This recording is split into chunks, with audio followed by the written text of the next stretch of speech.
Na verdade, esse texto bíblico tem um contexto muito interessante, que é de que o povo tinha sido levado cativo. Olha só, não era uma coisa tão boa de se falar. Os reis tinham sido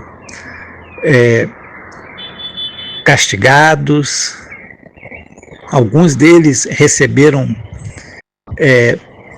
sentenças muito ruins, morreram, outros foram para lá, mas sofreram muito, foram lá para a Babilônia, né? Foram levados cativos para a Babilônia, mas sofreram muito, e o povo estava lá em Babilônia. O povo tinha sido transportado por Nabucodonosor para Babilônia.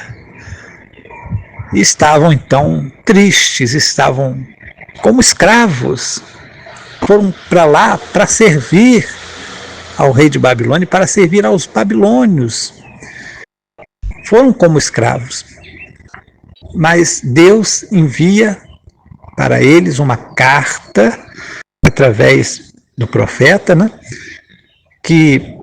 Onde ele diz que era para eles ficarem tranquilos, porque lá nessa terra eles iriam plantar, eles iriam colher, eles iriam ter famílias, eles iriam se multiplicar, e depois Deus iria ouvir a oração deles. Eles iriam clamar ao Senhor e Deus iria ouvir a oração deles, e que quando eles buscassem, eles buscariam a Deus quando eles pudessem achar.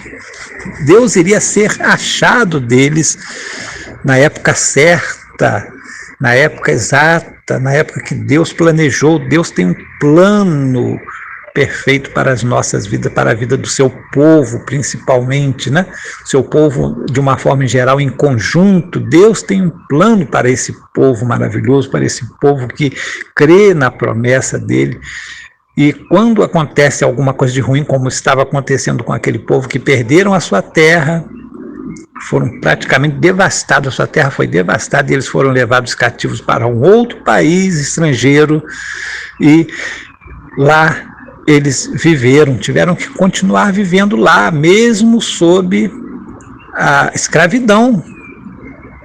Mas aquela escravidão foi uma escravidão que Deus, inclusive, permitiu que fosse assim, um tanto relaxada. Não foi uma escravidão como aquela do Egito, embora fosse uma escravidão, eles estavam submissos aos regimes lá da Babilônia, né?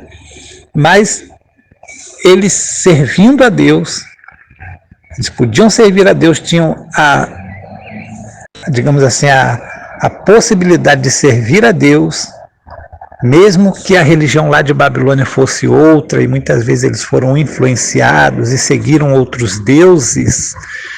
Mas aqueles que permaneciam fiéis, que foi um grande número de judeus na época, os que permaneceram fiéis, os que voltaram-se para Deus, muitos começaram a servir outros deuses, mas depois se voltaram para Deus, e Deus teve misericórdia, Deus usou de benevolência para com aquele povo, porque Deus olhou e ouviu a oração daquele povo, e olhou o coração deles e viu que eles estavam arrependidos e que agora queriam voltar para a sua terra, e Deus permitiu depois que eles voltassem.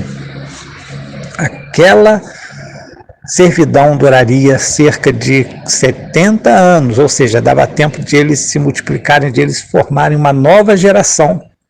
Talvez numa terceira geração eles iriam voltar para a sua terra.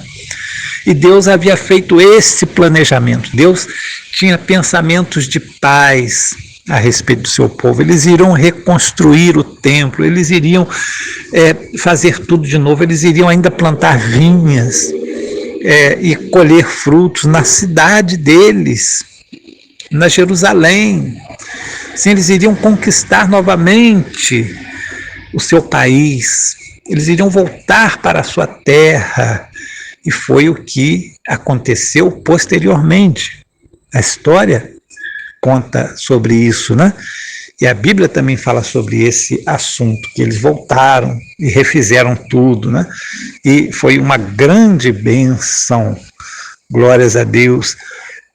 Quem ainda não se lembra do versículo, né, bíblico que diz: a glória desta segunda casa será muito maior do que a da primeira, porque Deus permitiu que eles voltassem e que fossem libertos.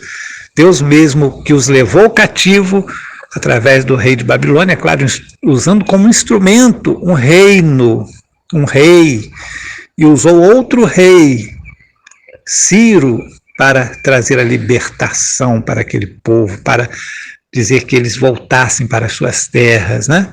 Olha só como que Deus é benigno, como que Deus é bom.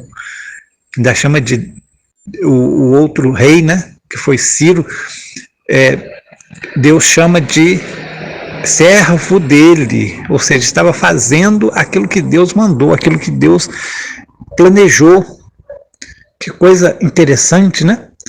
Deus, muitas vezes, ele deixa sobrevir o mal sobre as pessoas, sobre, principalmente aqueles que o servem, sobre o seu povo, porque muitas vezes as pessoas se tornam rebeldes contra ele, mas ao mesmo tempo, quando as pessoas se arrependem, quando as pessoas se voltam para Deus, ele tem misericórdia, usa de misericórdia, ele tem planos maravilhosos, tem planos de paz a nosso respeito, nos dando uma vida de tranquilidade, nos dando uma vida de esperança, uma vida de bondade. A bondade e a misericórdia me seguirão todos os dias da minha vida e habitarei na casa do Senhor por muitos e muitos tempos.